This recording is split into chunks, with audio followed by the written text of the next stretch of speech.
Hi everyone, how's it going? Today I'm going to show you guys different softwares you can use that are free for anybody to use, and they're great for people who want to get started creating. So the first one, Blender, is a 3D modeling software. You can do other things, so um you can 3D model objects such as trees, cars, characters, desks, whatever you feel like making here. And you can make them for video games or for Roblox. So you can also sculpt, and you get all kinds of tools. Like you can add um add to it. You know, you can make an angry face or something, or you can pinch the clay. You can make weird shapes from it. It's just like if you were to work with clay in a way, but you're using a mouse and a computer instead of using your hands with real clay. But you can use this to make helmets and stuff, or characters as well. Um, you can also do character animation. I don't have a character in here, but you can animate your character, or you can animate objects. You can also do logo animation. Um, You can do 2D or 3D animation in Blender. Um, you can also do video editing. I've never tried it here, but you can create videos in here and edit them. You can do texturing for your characters and such, and create scenery. You can make desktops, whatever you can think of, you can make it here, basically. There is some kind of like photo manipulation you can do here, but um, it's nothing like Photoshop. It's completely different. I've never done it, but I've seen it done. Um, Now the Photoshop alternatives I've got, I'm gonna go from best to okay. So Gimp, in my personal opinion, is the best Photoshop alternative. It's the closest to it, in my opinion, because you have full control of your paintbrushes, and you can make whatever paintbrushes you want and adjust however you want. You can even give them dynamics. You can do all kinds of stuff with them, and half of these paintbrushes are ones that I had downloaded from DeviantArt. And you can use even Photoshop brushes. They may not work 100% the same, but they do work quite well. I have dynamics on, but I can turn them off and use it as regular. And you have all these brush settings as well, such as the aspect ratio, the size, the angle, spacing, hardness. You can make it super soft or 100% clear. And you can adjust the force, all that stuff. Not to mention you can do kind of like a vector drawing, but it's not really. So you can see here you can draw stuff like you can in like Adobe Illustrator or any kind of like vector program. But it's not going to be a vector, obviously, and you can do selection from path, or you can fill path, and you can do, stuff like that. I mean, it's still not a vector, but it is a very clean shape, as you can see. So that's something helpful as well. And you can obviously add gradients, and you can add text, of course, and you know you can do pretty much most of the stuff that Photoshop has. You can do pretty much anything Photoshop does, just about. Maybe not 100%, but pretty dang close, especially considering it's free. You also have like all these filters, like distorts and decor and all that. You can also add lighting, and you can adjust your colors just like Photoshop. You can adjust your colors the way you want them and all that. The next one, these next two are more for if you're like just wanting to do digital drawing. First one is I'm gonna tell you about is Krita. Um, both of these are used commonly for drawing anime, but you can do lots of other stuff besides that, of course. And this right here is one piece I made in Krita. This was just kind of like a test piece I did. Using the brushes. The brushes I found were to be pretty limited. Um, as far as I know, you can't really add any more new brushes, but there are a lot of useful ones here. And they all have like a variety of different effects already built into them. And it I'd say this isn't too bad. Um, you can just definitely do digital drawing in here. As you can see, this was just a pretty quick drawing I did. It takes a little getting used to, but you have everything you would need to basically draw whatever you want. So if you do digital drawing or want to do digital drawing, this is one of the softwares you might want to check out, along with Gimp. Gimp was a good one. Medibang is the other one, and I like drawing with this one. This one has some really nice like brush effects, but I still prefer Gimp over this one. This is something that I was working on here. This is a regular watercolor brush, and I'm going to do another color. And they kind of a little bit blend the colors if you can see that. You can blend in the color, but also you can do the wet watercolor, which will allow you to blend a lot easier, which is nice for shading. And this is why I like this one, because it has like a nice blending tools in the paintbrushes. You can blend pretty well in GIMP as well, but the methods will be different. You can also do custom paintbrushes, but they're different. You have to do paintbrushes from PNG. You don't they don't use GIMP or ABR files like GIMP does.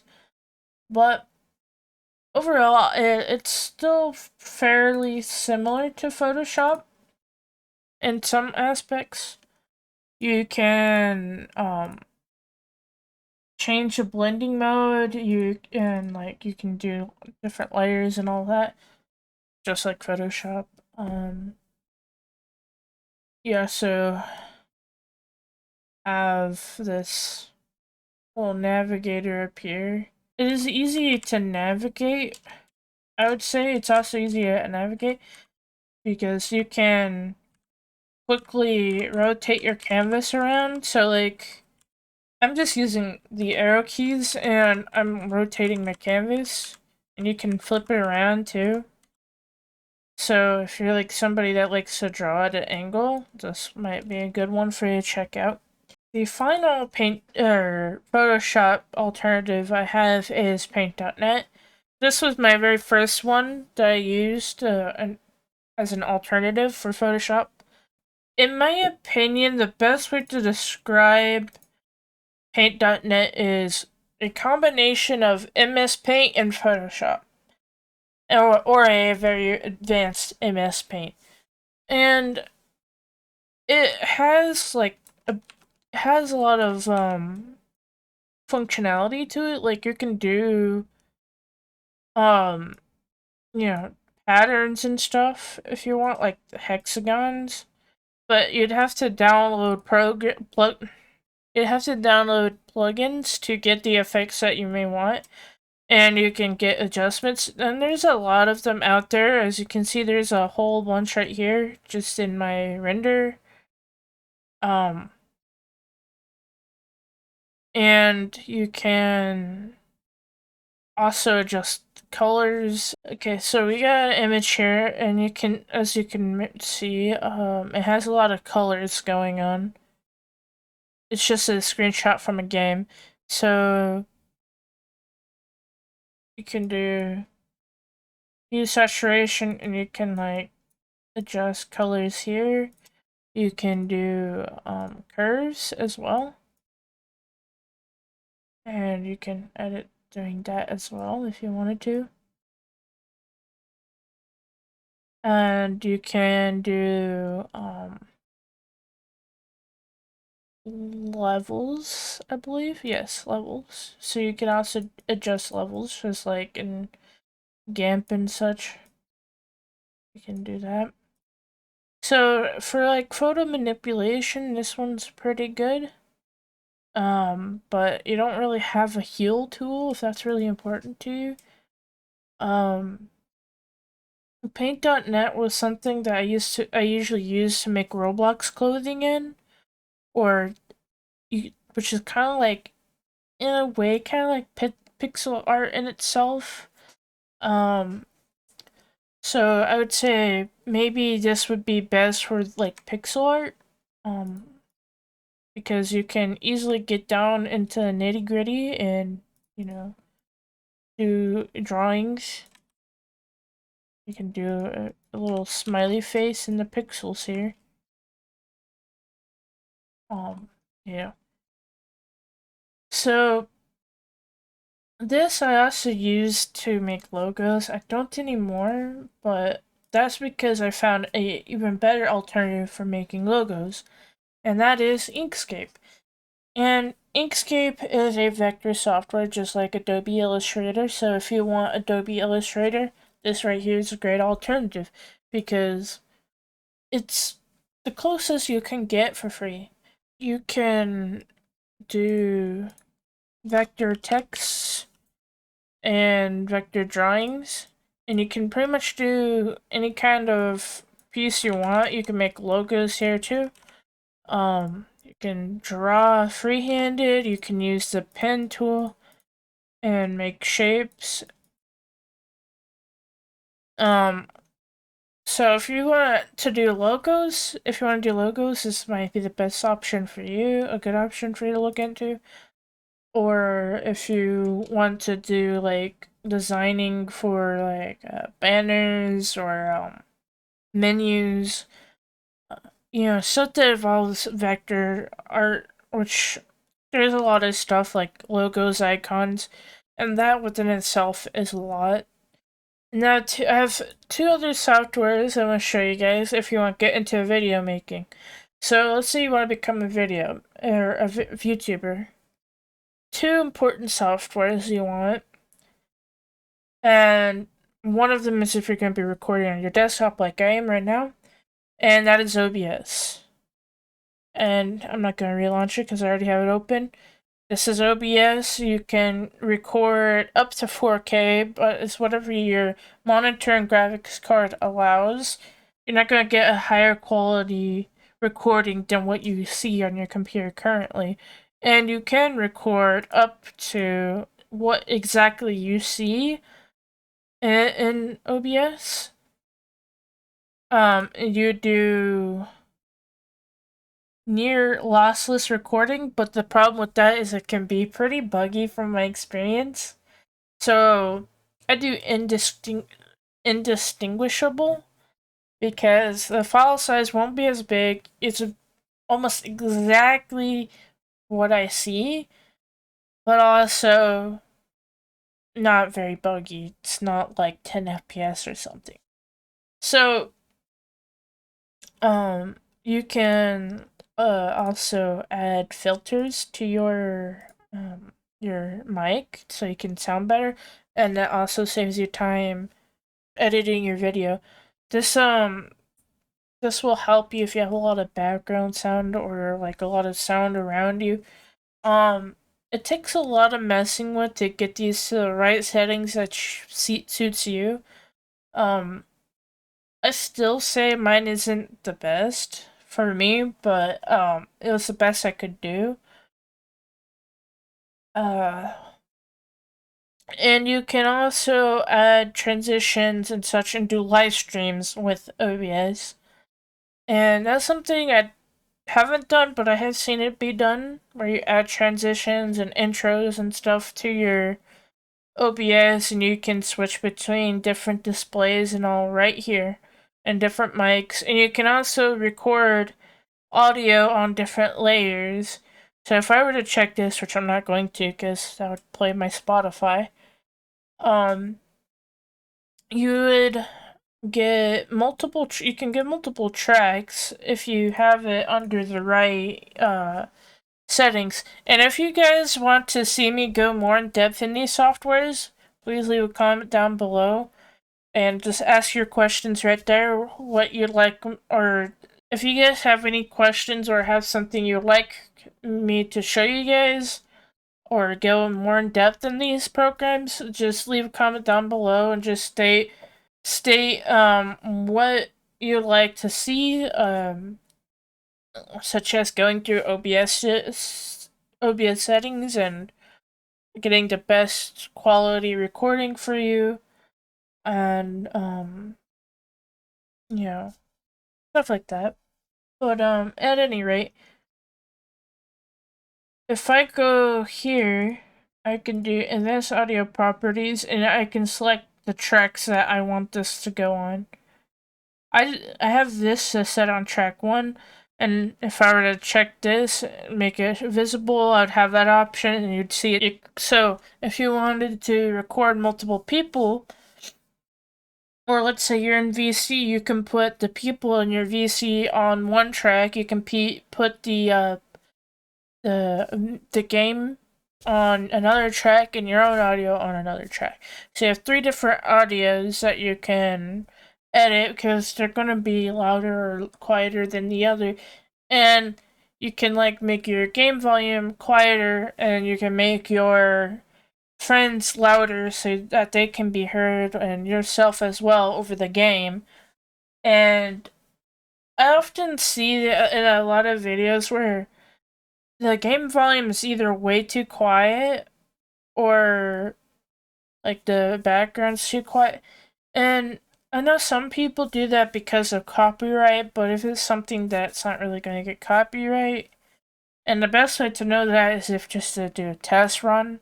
It's like a short 5-minute video or whatever, upload it, see if YouTube flags it, and if it doesn't, great. If it does, then just don't put the audio for the game there very loud.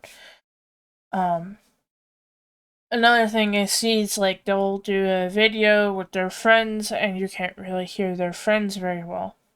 So just keep that in mind if you're going to do video editing. Another software, or not video editing, video recording. Video editing software. The best free one, in my opinion, is Davinci Resolve. It is a professional level video editor. You can do so much in Davinci Resolve. You can do do a lot of stuff, like in After Effects, if you ever tried that before. You can create your own like intros and animations here. And you can do color correction, you can adjust your audio, or you can kind of make music, I guess, but I've never tried it. If you want to make music, Audacity might be your best bet. But I don't really use Audacity, so I don't really have it pulled up here. But here you can create your own like animation or whatever. But you don't even have to do that either. You can do video transition, audio transition. You can do text titles that they've already provided you. You can do your own like you can use like a lot of these templates basically, and you can edit these for all this stuff.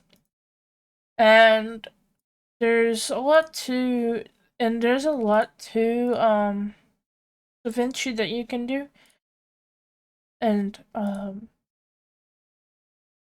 it looks intimidating at first. All of these do really, or at least the more complex ones such as Blender and DaVinci.